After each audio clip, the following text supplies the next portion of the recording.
Hello friends, मैं Sanjeev Kumar UPSC platform channel पर आपका स्वागत है।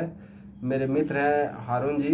ये पिछले 7 दिनों से ये हिस्ट्री ऑप्शनल और हिंदी ऑप्शनल को लेकर थोड़ा कन्फ्यूजन में थे कि मैं आने वाले अटैम्प्ट में है उसमें कौन सा ऑप्शनल रखे, तो उसी पर हम लोग आज बात करने वाले हैं। चलिए सर, कंटिन्यू कीजिए। आप मतलब पहले आप कन्फ्यूजन में थे कि जी आप 2024 को अटैम्प्ट को लेकर कौन सा अपना रखने वाले जी हैं, तो आप क्या मतलब ऐसा रिसर्च किया, आप क्या ऐसा देखे कि आप कुछ डिसीजन लिए हैं कि नहीं लिए हैं, जी जी उसके बारे में हम लोग बात करने वाले हैं। किस किस पॉइंट पर आप सोचे हैं, तो थोड़ा हम मतलब आपसे बात करें।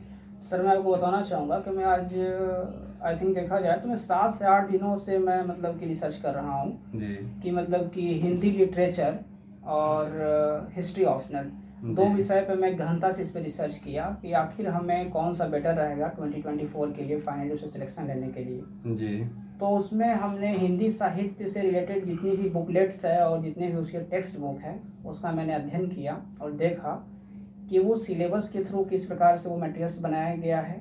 और उसके प्रीवियस ईयर्स को मैंने भी देखा, कम से कम 5 साल के मैंने प्रीवियस ईयर्स का अध्ययन किया। फिर उसके मतलब कि बगल में ही मैंने हिस्ट्री ऑप्शनल से रिलेटेड जितनी भी चीज़ें हैं, चाहे उसके PYQ हों या फिर उससे रिलेटेड जितने भी बुकलेट्स हैं, चाहे बुक्स हैं, जी जी तो उस पर मैंने भी रिव्यू किया कि जी आखिर मतलब दोनों में हिंदी माध्यम के लिए, जी खासकर जो हिंदी माध्यम के छात्र हैं, जी जी ये दो ऑप्शनल में कौन सा ऑप्शनल को बेस्ट माने।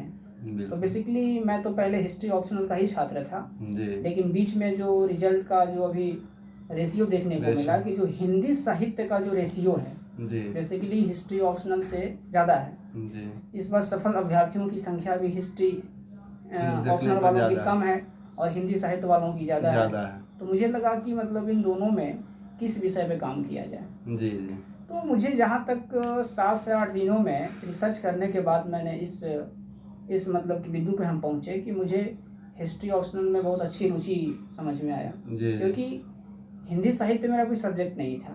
अच्छा अच्छा मैं आपको बता देना चाहूँ कि मैं एक साइंस बैकग्राउंड से मैं पढ़ा हूँ। जी मैं BSc किया हुआ हूँ जी मैथमेटिक्स ऑनर्स से। जी जी तो मुझे थोड़ी सी हिंदी साहित्य में उतनी रुचि नहीं लगी। अच्छा अच्छा उसके पूरे सिलेबस को, पूरे उसके बुकलेट्स को देखने के बाद जी जी फिर मैंने हिस्ट्री ऑप्शनल की चीज़ों को मैंने देखा। तो हिस्ट्री ऑप्शनल में एक चीज़ है कि वहाँ पे आप चीज़ों को, चाहे उसमें जो चेंजिंग हुआ है, जैसे कि मान कर चलिए कि अगर हम एंशिएंट पीरियड में जाएं या फिर मेडावल पीरियड में जाएं या फिर हम वर्ल्ड हिस्ट्री को देखें या फिर मॉडर्न को देखें, तो उसमें कहीं ना कहीं एक बिंदु दूसरे बिंदु से वो कनेक्टेड दिख रहा है। दिख रहा है। तो साइंस के मतलब कि जो विद्यार्थी होता है उसे खासकर इसमें फ़ायदा होता है, तो चीज़ों को कनेक्ट करके पढ़ सकता है, बिल्कुल उसके परिवर्तन को समझ सकता है। राइट है ना? जी कुछ चीज़ें इसमें रटने की, जैसे लोग कहते हैं कि हिंदी ये हिस्ट्री मतलब कि ऑप्शन में रटना पड़ता है।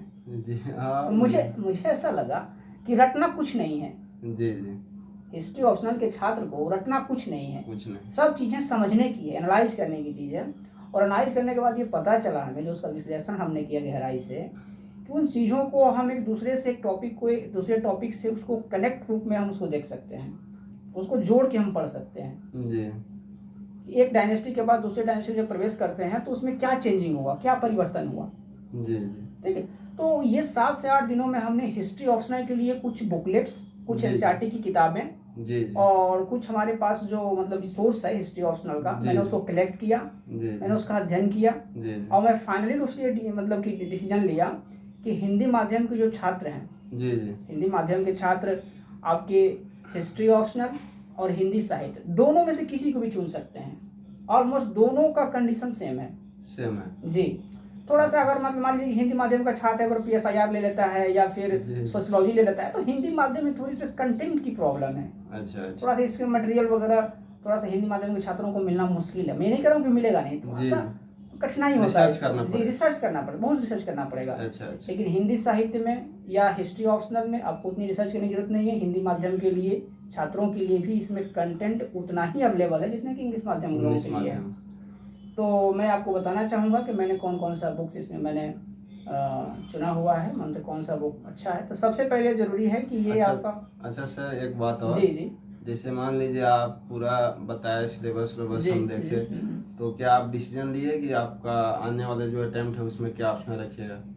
हाँ, मैंने तो कंफर्म कर लिया कि मुझे अब हिस्ट्री ऑप्शनल से ही मतलब कि ये देना है एग्जाम। मतलब आप 2024 फाइनल डिसीजन ले जी, ले हम लिए फाइनल कि डिसीजन ले लिया हिस्ट्री अभी। ऑप्शनल ही जी, रखना जी, है, जी, चाहे जी। उसमें कितना भी हमको मेहनत करना हाँ, पड़े। उसमें कितना मेहनत क्या, मेहनत तो हर मतलब कि ऑप्शनल में करना है आपको। जी, बेसिकली जी। मुझे ये समझ में आया कि बहुत सी चीज़ें इसमें कनेक्ट करने की चीज़ें हैं, समझने की अच्छा। चीज़ें हैं। और मुझे इससे पहले जो फ़ोबिया बना हुआ था कि मुझे वो चीज़ रटना पड़ेगा, ऐसा कुछ नहीं है।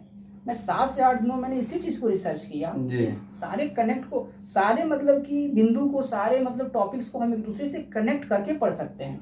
जैसे कल्पना करिए कि अगर हम मान के चलिए कि वैदिक पीरियड को पढ़ रहे हैं, जी।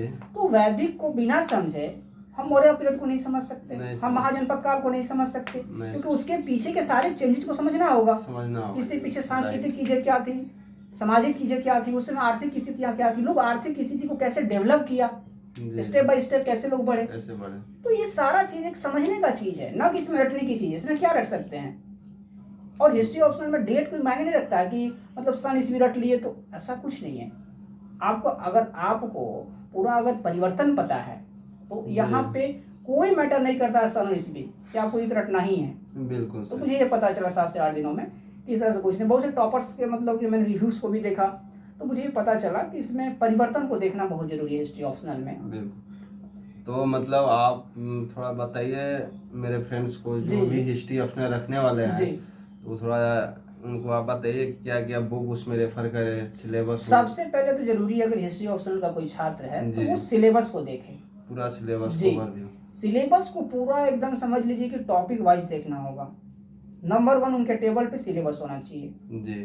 ठीक है। जी। नंबर 2 पे आता है PYQ, PYQ। क्योंकि सिलेबस को देखेंगे और PYQ को देखेंगे तो हमें ये चीज़ समझ में आएगी कि ये सिलेबस ये पूछ क्या रहा है। पूछ क्या रहा है, बात सही बोल, राइट। और 5 सालों का जब हम 5 सालों का जब हम PYQ देखेंगे और सामने सिलेबस होगा, तो किसी भी स्टूडेंट को ये पता चलता है कि आखिर इस टॉपिक से कब कब क्या क्या चीज़ पूछा हुआ है, और रिपीटेशन कर रहा है कि नहीं कर रहा है, ये चीज़ वहाँ पे देखना है आपको। अच्छा सर।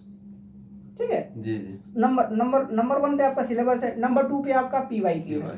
PYQ में क्या करना है, खासकर आपको अनसॉल्व लेना है पेपर। जैसे अनसॉल्व पेपर है अच्छा, तो ये आपको ये अनसॉल्व पेपर लेना है आपको मार्केट से। यूपीएससी का जो ओरिजिनल जो पेपर होता है, जी जी, इसको कोई छात्र जो है अपना वो निकाल ले।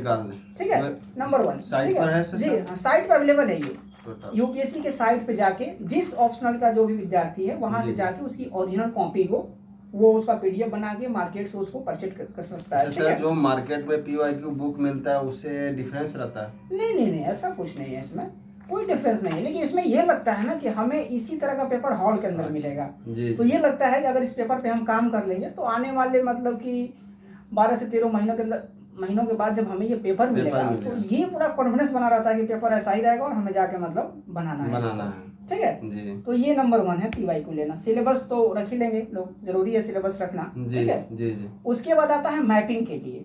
तो मैपिंग के लिए जो अभी तक हिंदी माध्यम के जो छात्रों के लिए जो रिसर्च की बात आती है, तो हिंदी माध्यम के लिए 2 चीज़ें अवेलेबल है। नंबर 1 है कि एक स्पेक्ट्रम का मानचित्रावली आता है। अच्छा। स्पेक्ट्रम पब्लिकेशन का एक मानचित्रावली का किताब आता है, उसको लेके उसको मतलब कि पूरा एकदम जितने भी साइट्स हैं, चाहे वो महापाषाण काल का हो, पूरा पाषाण काल का हो, हमारे सिंधु सभ्यता का हो, वैदिक काल का हो, चोला का हो, उसके बाद गुप्ता पीरियड का हो, मौर्य का हो, मरुत्तर का हो, मुगल एम्पायर का हो, सल्तनत का हो, जितनी भी डिनेस्टी है उसके चेंजेस रिलेटेड जितने भी प्लेस हैं सारे प्लेस को उसमें इंक्लूड कर दिया है। अच्छा। तो उसमें जैसे कोई अगर छात्र है उसको मान लीजिए हिस्ट्री ऑप्शनल में मैपिंग में प्रॉब्लम हो रहा है, और आपको बता दें कि पेपर 1 में मैपिंग का बहुत बड़ा रोल है। अच्छा।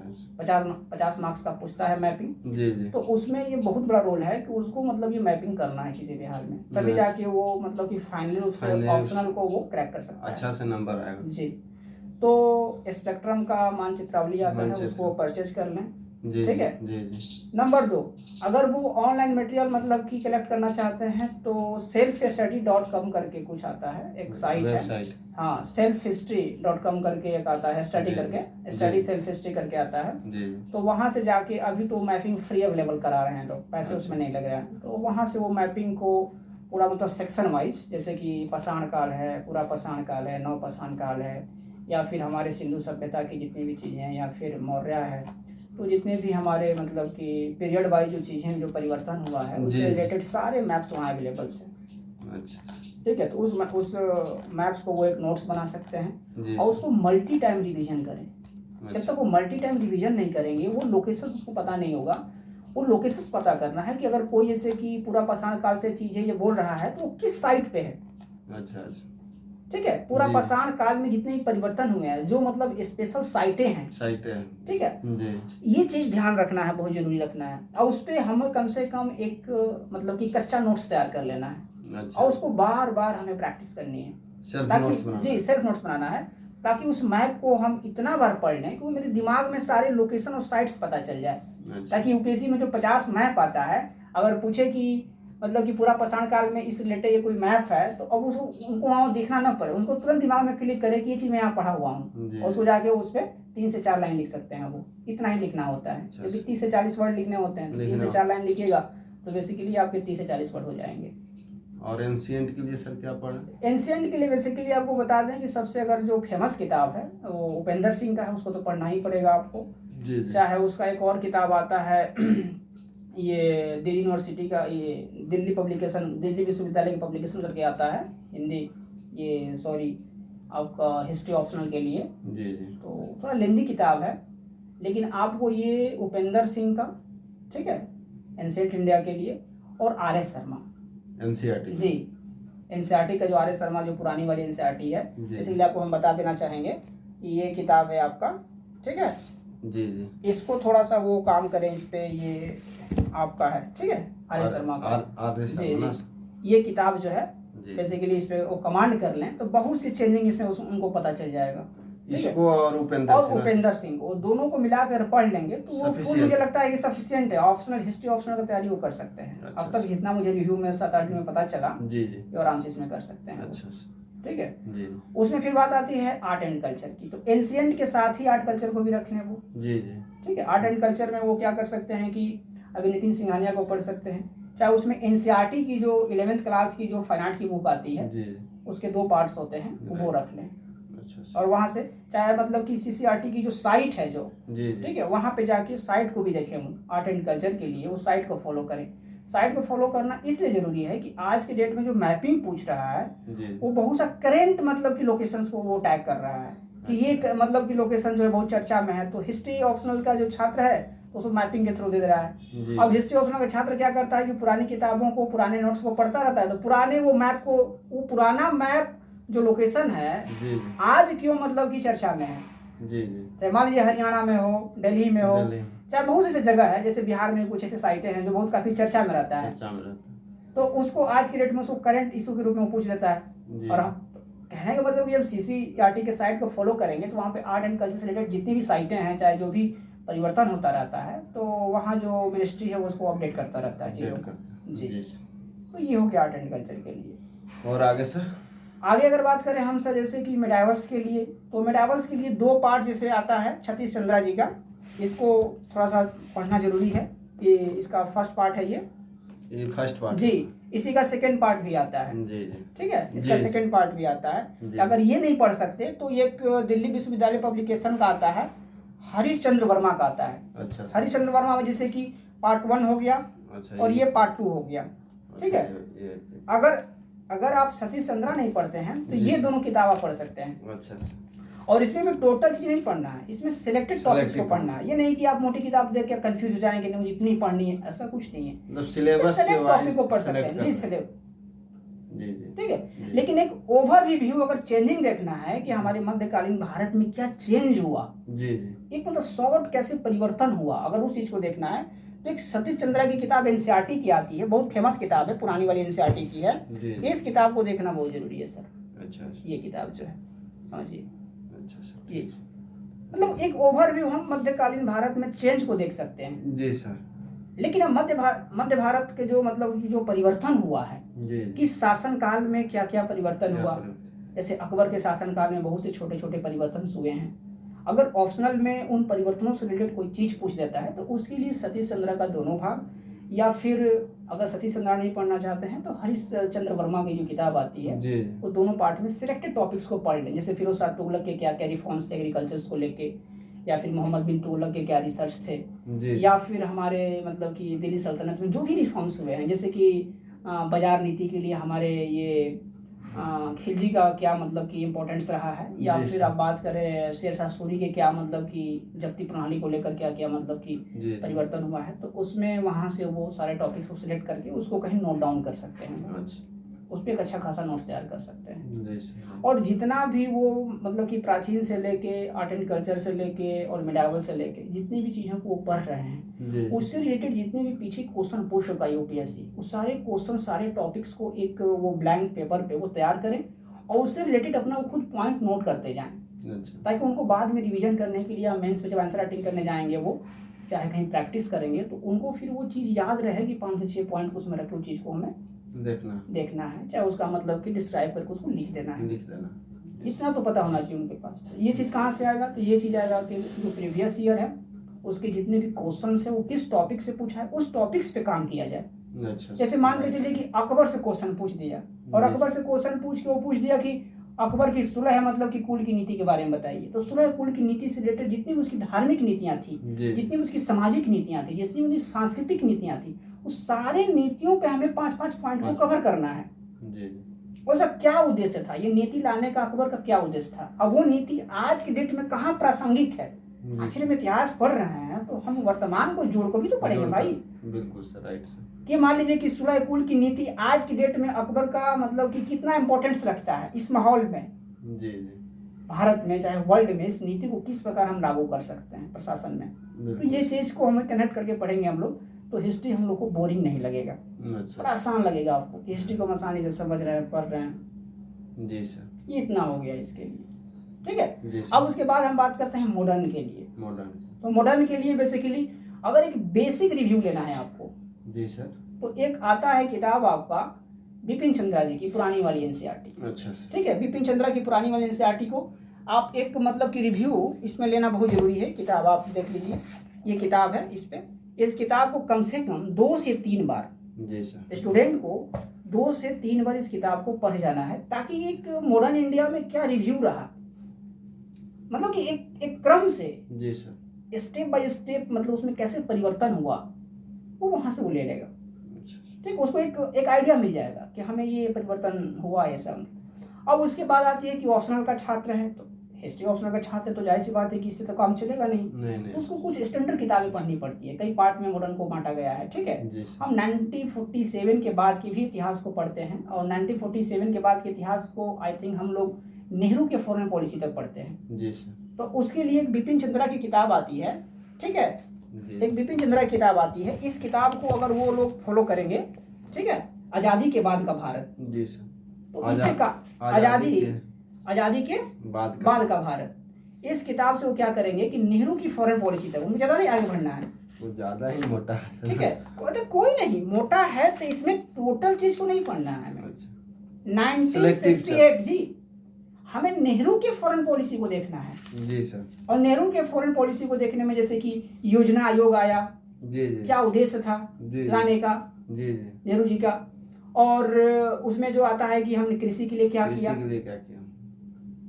हमने वित्त व्यवस्था को सुधारने के लिए उसमें क्या किया, साक्षरता को सुधारने के लिए क्या किए, नेहरू ने कौन सी फॉरेन पॉलिसी बनाई उस समय, क्या उनका ध्येय था, क्या उनका उद्देश्य था, उसमें वर्ल्ड की क्या क्या परिस्थितियां थी, उस हिसाब से हमारी फॉरेन पॉलिसी बनी। तो हमें 1968 यानी कि 1968 तक के नेहरू के कार्यकाल को बढ़िया से देख लेना है। ठीक है, इतना ही तक हमें पढ़ना है पोस्ट इंडिपेंडेंट में। 1947 के बाद में इतना ही पढ़ना, ये नहीं कि इतनी मोटी किताब देखो लोग कंफ्यूजन कर जाए कि मतलब हिस्ट्री ऑप्शनल के छात्र में बेसिकली कुछ टॉपिक्स तो पढ़ना ही पड़ेगा, सेलेक्टेड चीज को पढ़िए यार, राइट। ठीक है, और उसमें जो लगे उनको मेन चीज, जैसे कि उसमें चाइना के साथ हम लोग जो ये पंचशील समझौता किए थे, जी जी, उसके बाद हमने जो मतलब फॉरेन में जो गुट निरपेक्षता जो हम लोग संगठन बनाया, जो नेहरू जी का जो बहुत बड़ा मतलब कि इसमें रोल था, उन्होंने गुट निरपेक्ष का आंदोलन चलाया, एक गुट निरपेक्ष ग्रुप बनाया, और उसमें समझ लीजिए कि उसमें बहुत से ऐसे मतलब कि कंट्री थे जो नेहरू को सपोर्ट किए उस समय। जी सर। दो पूरे वर्ल्ड 2 ध्रुव में बटा हुआ था, उसमें तीसरा ध्रुव का काम किया हमारे नेहरू जी, जो कि गुट निरपेक्षता को लेकर आए। तो ये इसको पढ़ना बहुत जरूरी है। ये हमको कब मिलेगा? तो हमको 1947 के बाद वाला जो इतिहास उसमें मिलेगा ये चीज़ पढ़ने को। ये चीज़ जानना बहुत जरूरी है हिस्ट्री के छात्र को। और तीसरी बात आती है कि मॉडर्न इंडिया के लिए कुछ स्पेशल किताबें हैं जिसको पढ़ना एकदम जरूरी है ताकि उनके थॉट्स डेवलप कर जाएंगे। तो उसमें आती है 2 किताबें, एक आता है BL ग्रोवर का और एक आता है प्लासी टू पार्टीशन। तो प्लासी टू पार्टीशन जो आता है ये शेखर बंदोपाध्याय की किताब है, बहुत अच्छी किताब है। अभी तो यूपीएससी का ट्रेंड है कि इस किताब से डायरेक्ट क्वेश्चन को पेस्ट कर रहा है वो। अच्छा, डायरेक्ट एकदम समझ लीजिए कि पैराग्राफ को ही उठा के वो मतलब ये चीज़ को वो दे रहा है। जी सर जी। तो प्लासी टू पार्टीशन को पढ़ना मॉडर्न इंडिया के लिए थोड़ा जरूरी हो गया है। पहले तो स्पेक्ट्रम से भी लोग काम चला लेता था, लेकिन अभी तो एग्जाम का जो मतलब कि ऑप्शनल का जो स्टैंड बदला है उसमें थोड़ा सा अच्छी किताबों का अध्ययन करके जाना थोड़ा अच्छा रहेगा। और उसमें पॉइंट्स को निकाल के आप कहीं नोट कर लें। जी सर ठीक है जी सर। उसमें एक फिर किताब आती है BL ग्रोवर की। ये भी हिस्ट्री ऑप्शनल के लिए छात्रों को थोड़ा सा जो ब्रिटिश एम्पायर में, भारत में जो ब्रिटिश एम्पायर रहा तो उसमें उनके क्या परिवर्तन रहे, क्या चेंज रहा, कैसे इंडिया के वो सोशल को, यहाँ के कल्चर को, वहाँ की इकोनॉमी को कैसे वो इम्पैक्ट किए, कैसे वो प्रभाव डाले, क्या चेंज हुआ, उसके लिए थोड़ा सा BL ग्रोवर को पढ़ना बहुत जरूरी है। देखिए BL ग्रोवर में ये चीज़ एकदम क्लियर दिया हुआ है कि कैसे उनका मतलब चेंज हुआ पॉलिसी के जी जी। और उसमें एक और चीज़ है कि उसमें बहुत से जो हिस्टोरियंस हैं उनके अपने अपने थॉट्स हैं। अच्छा। और यूपीएससी के मेंस में हिस्ट्री ऑप्शनल के छात्रों के लिए उन हिस्टोरियंस के थॉट्स को कोट करना बहुत जरूरी है। जी सर। बीच बीच में जो वो लोग थॉट देते थे, जो मतलब परिवर्तन को जो अपने विचार से वो लोग व्यक्त किए हुए हैं, जी सर, उन विचार को उसमें इंक्लूड करना बहुत जरूरी है। जी सर ठीक है। अब लास्ट में किताब बचती है मॉडर्न इंडिया के लिए, वो है आपका स्पेक्ट्रम। तो स्पेक्ट्रम तो ऑलरेडी यूपीएससी के सारे स्टूडेंट पढ़ते हैं, क्योंकि उसको पढ़ने से क्या होता है कि उसमें बहुत सी फैक्ट्स क्लियर हो जाती है। वो फैक्ट्स के लिए है, कॉन्सेप्ट के लिए भी है, लेकिन फैक्ट्स के लिए भी है। फैक्ट्स के लिए बट उसमें जो फैक्ट्स क्लियर होगा आपका, उसमें पीटी में बहुत काम करेगा वो। अच्छा। और हिस्ट्री ऑप्शनल का छात्र है तो उसको पीटी में तो सोचना ही नहीं है, क्योंकि हिस्ट्री उतनी पढ़ लेता है कि फिर उसको तो प्रॉब्लम होगा ही नहीं। जी सर, पीटी में बेनिफिट मिल जाता है। तो ये जैसे जितने मैंने किताबों का नाम लिया आपसे और जो मैंने इसमें बताया, ये 7 से 8 दिनों का मेरा रिसर्च है सर। अच्छा। और 7 से 8 दिनों की रिसर्च में मैंने ये प्राप्त किया कि ये चीज़ें बहुत ज़रूरी है। अच्छा। और छात्र को लगता है कि नहीं, इन किताबों के अलावा मुझे और कुछ काम करना चाहिए। तो बेसिकली बहुत से टीचर्स हैं जी सर, मार्केट में अवेलेबल है, बहुत से कोचिंग्स हैं, मैं नाम नहीं लेना चाहूँगा, जैसे कि हिस्ट्री पे वो लोग काम किए हुए हैं, तो उनके कुछ मटेरियल्स को लेकर वो पढ़ सकता है जी। चाहे इंग्लिश माध्यम का छात्र है, चाहे हिंदी माध्यम का छात्र है, दोनों माध्यम में हिस्ट्री ऑप्शनल के लिए मतलब कि मटेरियल जो अवेलेबल है। इंग्लिश में भी सोर्स सर सेम ही रहेगा ना? हाँ, इंग्लिश में भी सोर्स ही आई थिंक ये सब रहता है। अच्छा। यही किताब है वो इंग्लिश में पढ़ता है, हिंदी माध्यम वाले लोग हिंदी में पढ़ते हैं। जी सर। हाँ, इंग्लिश देखिए, इंग्लिश माध्यम का जो छात्र होता है वो क्या करता है, कुछ चीज़ों का अपना एक शॉर्ट नोट्स तैयार कर लेता है, और शॉर्ट नोट्स पे क्या करता है कि मल्टी टाइम रिवीजन करता है। और मैं आपको पहले ही बता देना, मैं पहले ही आपको बताया एक चीज़ कि जो इंग्लिश माध्यम का छात्र है, खासकर जो वो साइंस बैकग्राउंड का है, तो क्या करता है कि वो पॉइंट को कनेक्ट करता है। जी सर। उसमें क्या होती है कि कनेक्टिविटी पावर बड़ा अच्छा होता है। जी सर। क्योंकि अपने उस सब्जेक्ट को कनेक्ट करके ही पढ़ा रहता है, तो हिस्ट्री में भी वो तकनीकी चीज़ को लगाकर कनेक्ट करने लगता है। और यूपीएससी में कनेक्ट का बहुत बड़ा रोल है। अगर हर पॉइंट एक दूसरे को कनेक्ट करके अगर उसकी समीक्षा कर रहा है, उस पर टिप्पणी कर रहा है, तो उसका बहुत बड़ा रोल है। बीच बीच में फ्लो चार्ट मैपिंग का प्रयोग कर रहा है जीएस के तरह, इसमें उसको बहुत काफी फायदा होता है। और यूपीएससी ऐसे कॉपियों में अच्छा अच्छा नंबर भी दे रही है। अभी भी समझ लीजिए कि 2022 में भी हिस्ट्री ऑप्शन से हिंदी माध्यम से 302 नंबर लोग लाए हैं। 302 जो कि अपने आप में हाईएस्ट मार्क्स माना जाता है। जी सर, 300 प्लस लाना हिंदी माध्यम के लिए हिस्ट्री ऑप्शनल में बहुत बड़ी बात होती है। जी सर। तो इसमें लोग जो इसमें एकदम डायलेमा की स्थिति मत रहे कि हिस्ट्री मतलब ऑप्शनल से रिजल्ट नहीं हो रहा है, बहुत कम रेशियो है। अरे भाई, लोग उसमें मेंस लिखेंगे तभी तो रिजल्ट होगा ना। बिल्कुल सर। ये भी तो देखना है कि हिंदी माध्यम से हिस्ट्री ऑप्शनल वाले मेंस कितना लिखे। Right sir. जो बच्चे जितना मेंस लिखते हैं उसके हिसाब से उनका रेशियो होता है। अब इंग्लिश माध्यम के बच्चे मेंस ही ज्यादा लिख रहे हैं, तो जाहिर सी बात है उनका रिजल्ट तो होगा ही। जी जी। अभी एक आंकड़े से पता चला कि 2022 में जो मेंस हुआ था जी। उसमें हिंदी माध्यम के मात्र 500 बच्चे मेंस लिखे थे। कितना और रिजल्ट हुआ है सर इस बार? 500 बच्चों में मान के चलिए कि 60 से 70 रिजल्ट हुआ है हिंदी माध्यम का, तो अच्छा ही रेशियो माना जाएगा। पहले से तो बेहतर है। बहुत अच्छा रिजल्ट है, पिछले बार से तो मतलब दोगुना रिजल्ट हुआ है। जी सर, तो क्योंकि हिंदी- सर पहले मैं भी सुनता था कि 20 से 25 रिजल्ट हिंदी मीडियम 20 से में। 25, हाँ 20 से 25। इस बार 60-70 जी। पहुंच गया। हो हाँ। सकता है अगले आने वाले समय में हम लोग 100 से भी क्रॉस करेंगे, 100-200 के। 200। जी सर। ये टारगेट है कि हिंदी माध्यम के छात्रों को एकदम लगे रहना है भाई, इसमें कोई दुराई नहीं है। Right sir. कोई इसमें डायलेमा नहीं होनी चाहिए। हमें सबसे पहले जरूरी है कि हमें पीटी पे कमांड करना है, और पीटी पे कमांड करके हम लोग को इस तरीका से पढ़ाई करनी है ताकि पीटी को पहले क्रैक किया जाए।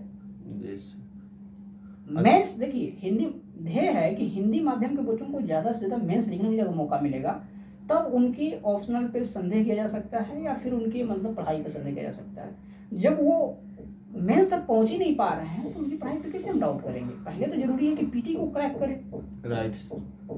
अच्छा सर, एक और बात जी।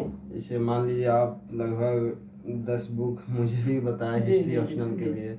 इतना बुक को तो एग्जाम के टाइम रिवीजन करना थोड़ा नहीं। मुश्किल है। हाँ, ये तो इसके लिए सर आप क्या उपाय मतलब सोचे, क्या सोल्यूशन सोचे? नहीं बताया आपको कि जैसे ये जो चीज़ हम पढ़ रहे हैं, जी जी। तो कहने का मतलब ऐसे नहीं कि हम उठा के 10 किताबें अगर रख देंगे, हम सेक्शन वाइज तैयारी करेंगे। जैसे एंशिएंट इंडिया में आएंगे तो उपेंद्र सिंह को और आर एस शर्मा को रखेंगे। जी सर।